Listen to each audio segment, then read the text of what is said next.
Assalamualaikum warahmatullahi wabarakatuh. Perkenalkan, nama saya Adinda Navita Prima Putri dari kelas SI 4403. Kali ini saya akan menjelaskan apa itu ERP, modul-modul dalam SAP, submodul dari modul SAP, dan keterkaitan integrasi antar modul dalam SAP.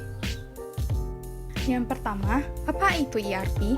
Enterprise Resource Planning atau ERP adalah sistem perangkat lunak modular yang dirancang untuk mengintegrasikan area fungsional utama dari proses bisnis perusahaan ke dalam satu sistem yang terpadu.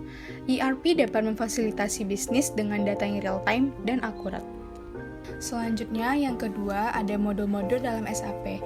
Yang pertama ada Sales and Distribution, mencatat pesanan penjualan dan pengiriman terjadwal. Informasi tentang pelanggan berupa harga, alamat, dan instruksi pengiriman, rincian tagihan, dan sebagainya disimpan dan diakses dari modul ini. Yang kedua, Materials Management, yaitu mengelola perolehan bahan baku dari pemasok atau pembelian dan penanganan persediaan bahan baku selanjutnya dari penyimpanan hingga barang dalam proses hingga pengiriman barang jadi kepada pelanggan. Yang ketiga ada Production Planning, yaitu memelihara atau menyimpan informasi produksi. Di modul ini, produksi akan direncanakan dan dijadwalkan serta aktivitas produksi akan dicatat. Yang keempat ada Quality Management, yaitu merencanakan dan mencatat aktivitas kendali mutu seperti inspeksi produk dan sertifikasi material. Yang kelima ada Plant Maintenance, yaitu mengelola sumber daya pemeliharaan dan perencanaan pemeliharaan preventif mesin pabrik untuk meminimalkan kerusakan peralatan. Yang keenam ada Asset Management, yaitu membantu perusahaan mengelola pembelian aset tetap, yaitu berupa pabrik dan mesin, dan depresiasi terkait. Yang ketujuh ada Human Resource, memfasilitasi perekrutan dan pelatihan karyawan. Modul ini juga mencakup penggajian dan tunjangan. Yang kedelapan ada Project System, yaitu memfasilitasi perencanaan dan kontrol atas penelitian dan pengembangan baru. Yang kesembilan ada Financial Accounting, yaitu mencatat transaksi dalam akun buku besar. Modul ini menghasilkan laporan keuangan untuk tujuan pelaporan eksternal.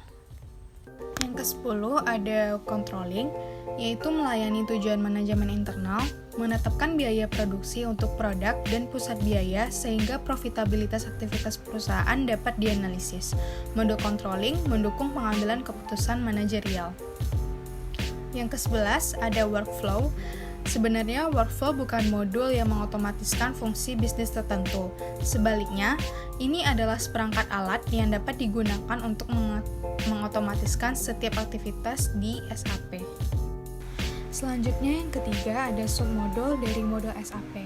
Yang pertama, submodules of Sales and Distribution, ada Sales, Shipping and Transportation, Billing or Invoice Generation, Bills of Material, Sales Information System, Credit Control, Electronic Data Interchange.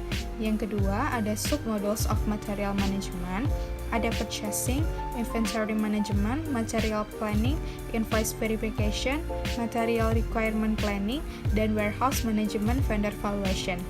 Yang ketiga ada submodules of Production Planning, Sales and Production Planning, Demand Management, Material Requirement Planning, Bills of Material, Production Orders, dan Routing. Yang keempat, submodules of Quality Management. Ada Planning, Process Inspections, Notifications of Quality, Quality Control, Test Equipment, Quality Certification, dan General Functions. Yang kelima ada submodules of Plant Maintenance, ada Maintenance Planning, Preventive Planning, Service Management, Predictive Maintenance, Project Maintenance. Yang keenam ada submodules of Asset Management, ada Purchase, Sales, Depreciation, dan Tracking.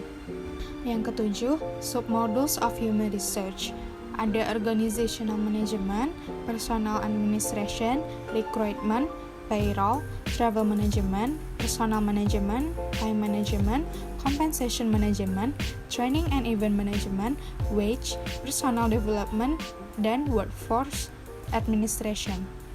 Yang kedelapan ada submodules of Project System, ada Project Planning, Project Preparation, Project Tracking, Project Reporting, Project Cost, dan WBS Elements. Yang kesembilan, submodels of financial accounting, ada accounts payable, accounts receivable, tax accounting, general ledger, inventory, dan cash journal. Yang ke-10, ada submodels of controlling, ada cost center accounting, cost center budgeting, overhead cost controlling, activity based costing, period end costing, and process cost plan postings. Selanjutnya yang terakhir yaitu keterkaitan integrasi antar modul SAP. Modul-modul pada SAP terintegrasi antara satu dengan yang lainnya. Jika terjadi perubahan pada salah satu modul SAP, maka otomatis akan terjadi perubahan pada modul lainnya atau biasa disebut dengan real-time processing, yaitu data akan terupdate secara langsung ketika user menginput data ke dalam sistem. Contohnya seperti proses penggajian karyawan perusahaan.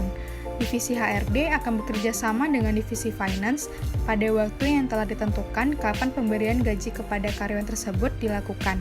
Biasanya, perusahaan melakukan penggajian setiap sebulan sekali, entah pada awal atau akhir bulan. Ketentuan pemberian gaji karyawan harus sesuai dengan siklus pemasukan dan pengeluaran perusahaan, di mana data ini didapatkan dari divisi finance. Sekian dari saya, terima kasih telah menonton. Mohon maaf apabila ada kesalahan. Saya akhiri dengan Assalamualaikum warahmatullahi wabarakatuh.